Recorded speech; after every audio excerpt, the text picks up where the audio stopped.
In this video, I want to talk a little bit about a misunderstanding I commonly hear from my customers regarding getting an antenna for the new digital channels. One of the common things people ask me is, do I sell one of these new digital antennas or one of these new high-definition antennas? In fact, I've even heard them referred to as 4K antennas. And I say, no, sorry, I don't, because there is no such thing. And they don't realize the antenna they have on their house already might serve them just fine. Basically, what it boils down to is this. Either you need a UHF antenna, such as the one I'm holding in my hand here. This is referred to as a 4-bay bow tie antenna. Or you need an antenna that gets VHF and UHF. Oops, like this one right here. Now, I've tried a variety of different antennas, and some seem to work better than others. But basically, it boils down to what frequencies your translators are being broadcast on in your particular part of town. In fact, I think I'll explain a little bit about how that works, because I don't think a lot of people understand how these new virtual channels or digital channels are set up. Basically, in the old days, it was fairly simple. You had a TV set that had two channel selectors on it.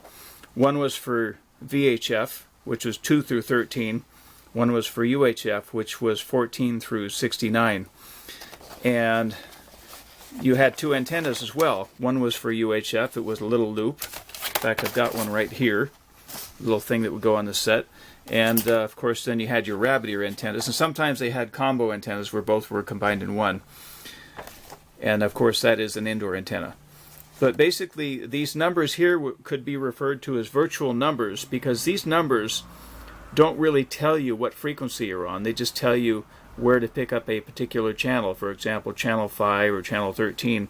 Or channel 2, for example, would actually be on 57 megahertz. Channel 13 was 213 megahertz. And if you were on the UHF tuner, that would be, for example, channel 28 would be 557 megahertz. Well, it's basically the same thing nowadays. Your translators are either going to be broadcasting on UHF or VHF. And they just assign a number to their station transmitter, but it doesn't really tell you what frequency they're on. So, for example, here in Grants Pass, most of the translators that I pick up in this neighborhood, in fact, all of them from this particular location, are on the UHF band.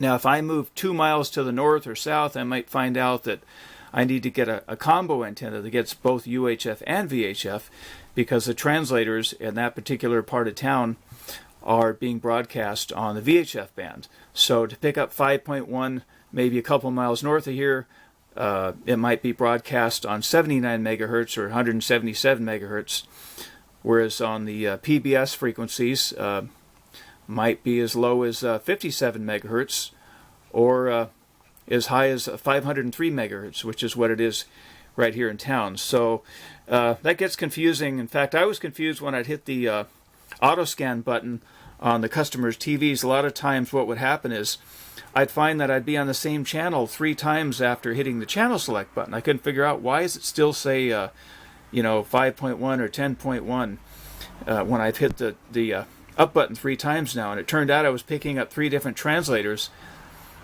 because this place is surrounded by mountains. And that's been another challenge for me when I do antennas, is the knowing which antenna and which way to point it. This is another antenna I've used quite often. This is made by Weingard, and I think it's an HT7694P.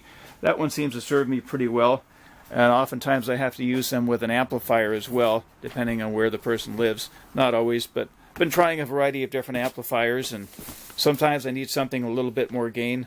This one here is made by Weingard as well. Seems to do okay. This one here I think has a little bit more gain. It has 2 outputs on it, so if you're supplying 2 TVs, that can be important, because sometimes when you're using splitters like this here, this will actually cut a signal in half, and a lot of people don't realize that. As far as being able to point the antenna in the right direction, that's been interesting, because it doesn't always work the way you'd expect it to. And there's a website a lot of people go to. There's actually several of them. I think one of them is called antennaweb.org, and then there's tvfool.com and a couple others. And I go there once in a while to try to find out how to point an antenna. And it can be helpful, but I find that around here it's not always that accurate, because, like I said, I've got so many mountains around me that what works in one particular part of town may not work in another. This particular job was interesting because I was up on this gal's roof.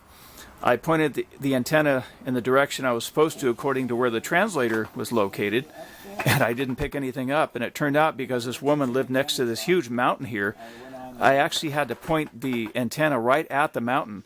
I guess it was in a mountain behind her as well, so the transmitter itself was being blocked from reaching the antenna. So the best I could do is pick up a reflected signal off this humongous mountain here. And I think we had to put an amplifier on her antenna as well.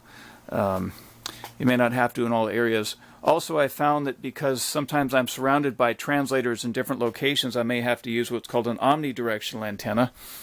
And that's something that will pick up signals in all directions at once.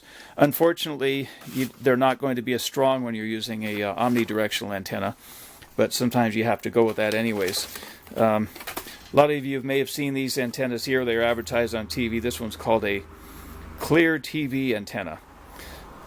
And, you know, in some cases, I suppose they may work a little bit indoors, but no indoor antenna that I've ever seen will come anywhere near an outdoor antenna.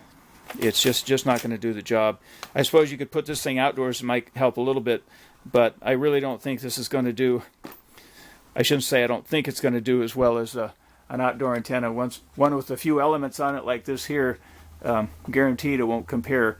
This one here is quite directional.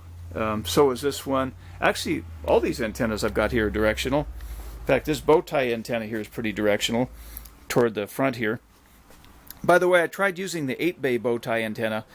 I did not find that it made any difference as far as I could tell.